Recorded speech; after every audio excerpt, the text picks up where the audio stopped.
Did you know for The Naked Gun, according to David Zucker in the DVD commentary, the studio insisted on casting an Oscar winner in one of the major roles. This led to the casting of George Kennedy, who had been actively campaigning for the role of Ed Hawken for several months, saying that he was furious at having missed his chance to spoof himself in Airplane 2. While Frank is impersonating an umpire, the batter swings back and hits Frank in the face. This joke was suggested by Mel Brooks. 3. This film was John Houseman's final film before his passing on October 31st, 1988, at the age of 86. The film was released on December 2nd, 1988. 4. Several years later, Queen Elizabeth II attended an Oakland A's versus Baltimore Orioles game in Baltimore, Maryland, and met both teams in their respective dugouts. Reggie Jackson, then an Oakland A's coach, was the first person in the receiving line in the Oakland dugout. Some news channels showed gag footage from this movie of the Queen's impersonator throwing out the first pitch. Leslie Nielsen met the real Queen Elizabeth II in 2005. Did you know for Major Payne, to research his character, Damon Wayans endured several weeks of DI qualification training, learning the requirements of a Marine Corps drill instructor, as well as other aspects of Marine Corps training. Viewers can see several small things he does, like the cadence of his walk, almost unconsciously correcting his cover after berating and getting in the face of each cadet, and the list goes on. A common sentiment among former DIs, not only in the Marines but in all other branches, is their statement that one most be akin to an improvisational or stand-up comedian as a DI, since they constantly have to improvise on the spot, break down the cadets, come up with statements on the fly, and Wyan's prior experience as one was a huge asset. 2. Martin Lawrence was offered the role of Major Payne, but had turned it down because it would cause scheduling conflicts with Bad Boys. 3. When Major Payne encounters the blind cadet, he mockingly refers to him as Ace Ventura. This was, of course, the breakthrough film role for Jim Carrey, who co-starred with Damon Wayans on In Living Color and in Earth Girls Are Easy.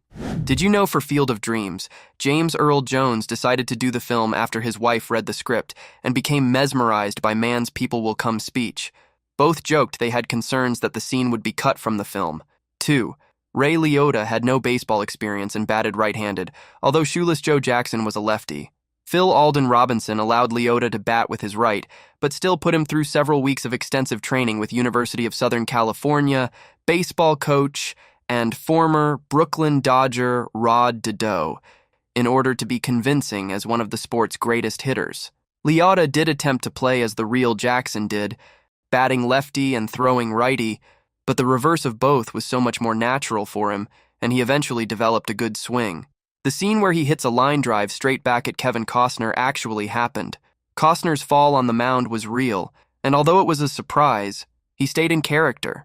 3. Burt Lancaster was unaware that Timothy Busfield was part of the cast and had him fetching water and chairs before realizing Busfield was going to be in the scene with him. Did you know for Wanted, James McAvoy screen tested for the lead role in early 2006, but was initially rejected as the studio wanted a more conventional leading man.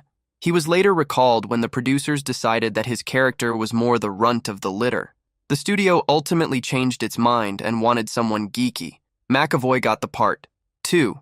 James McAvoy trained to improve his physique for the film's action scenes and suffered several injuries during shooting, including a twisted ankle and an injured knee. 3. While on location in Chicago, The Dark Knight was the neighboring film production in which Morgan Freeman worked while shooting this film. On one occasion, Mark Miller, the creator, snuck onto the neighboring set to see the Batpod which was used for filming. He was evicted from the set when security and producer Lauren Schuler Donner, who visited the set as well, caught him in the act. 4. Angelina Jolie says she based her role on Clint Eastwood. Halle Berry, Jessica Biel, Jada Pinkett Smith, and Beyoncé were considered for the role of Fox. Did you know for The Rock, according to director Michael Bay, the script was written much more straight and serious than the final movie. Most of the humorous moments and lines were improvised during filming. 2. Quentin Tarantino was an uncredited screenwriter on this movie, along with Jonathan Hensley, who wrote the shooting script, and Aaron Sorkin. 3. There were tensions during shooting between director Michael Bay and Walt Disney Studios executives who were supervising the production. On the commentary track for the Criterion Collection DVD, Bay recalls a time when he was preparing to leave the set for a meeting with the executives and was approached by Sir Sean Connery in golfing attire. Connery, who also produced this movie, asked Bay where he was going, and when Bay explained that he had a meeting with the executives, Connery asked if he could accompany him. Bay complied, and when Bay arrived in the conference room, the executives' jaws dropped when they saw Connery appear behind him. According to Bay, Connery then stood up for him and insisted that he was doing a good job and should be left alone. Did you know for The Last Boy Scout, this film was the final collaboration between producer Joel Silver and actor Bruce Willis? The making of this film, as well as Die Hard 2 and Hudson Hawk, took a toll on their professional relationship. Coupled with Silver's ousting from Fox due to production delays and budget overruns on Die Hard 2, Silver was no longer involved in further Die Hard films. 2. Joel Silver said that the making of this film was one of the 3 worst experiences of his life.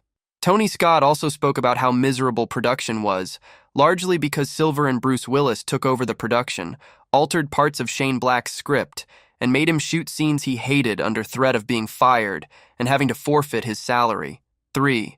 A riot nearly occurred during filming at the Los Angeles Coliseum. Hundreds of extras were recalled for a second day of shooting, but a last-minute decision was made to cancel the recall. The extras were not informed of the decision and arrived expecting a day of work. They were refused pay by the production, and as discontent grew, they began to surge against the barrier that surrounded the set. Riot police were called in to disperse the crowd. Did you know for Ghost Rider, Nicolas Cage had to have his Ghost Rider tattoo covered with makeup to play Johnny Blaze? 2. To create the Ghost Rider's voice, sound designer Dane A. Davis recorded all of Nicolas Cage's lines as the Ghost Rider and then filtered them through 3 different kinds of animal growls played backwards, covering 3 separate frequencies, then played them through a mechanical volumizer before finally giving them a fiery crackle. Writer and director Mark Steven Johnson compared it to a deep, demonic, mechanical lion's roar and said one thing is for sure, his voice will shake the theater. The filmmakers hired Dane A. Davis for sound design because of his work for The Matrix and Simon Birch, another project by Mark Steven Johnson. 3. Nicolas Cage's computer-generated skull was made from a 3-dimensional X-ray taken of his actual skull. 4. This film is one of the few Marvel comic-based movies in which Stan Lee did not appear. He had absolutely no involvement in the creation of the original Ghost Rider. Did you know for Tenet, the production team purchased and then crashed a real 747 airplane into a hangar? The stunt was all practical effects, with no visual effects or CGI. Director Sir Christopher Nolan had originally planned to use miniatures and set-piece builds. However, while scouting for locations in Victorville, California, the team discovered a massive array of old planes, and it became apparent that it would actually be more efficient to buy a real plane of the real size and to perform the sequence for real on camera. 2. There was much secrecy surrounding the project before its release. Actor Robert Pattinson said that he was only allowed to read the script in a locked office at Warner Bros. Studios. His co-star Sir Michael Caine wasn't even allowed to read the entire screenplay. He was given his scenes only to read before shooting. Prior to the movie's release, Caine told press that he had no idea what the film was about, despite being a very close friend and a frequent collaborator of director Sir Christopher Nolan. 3. Director Sir Christopher Nolan offered Robert Pattinson the role of Neo after watching him in Good Time and The Lost City of Z and being drawn to his performances.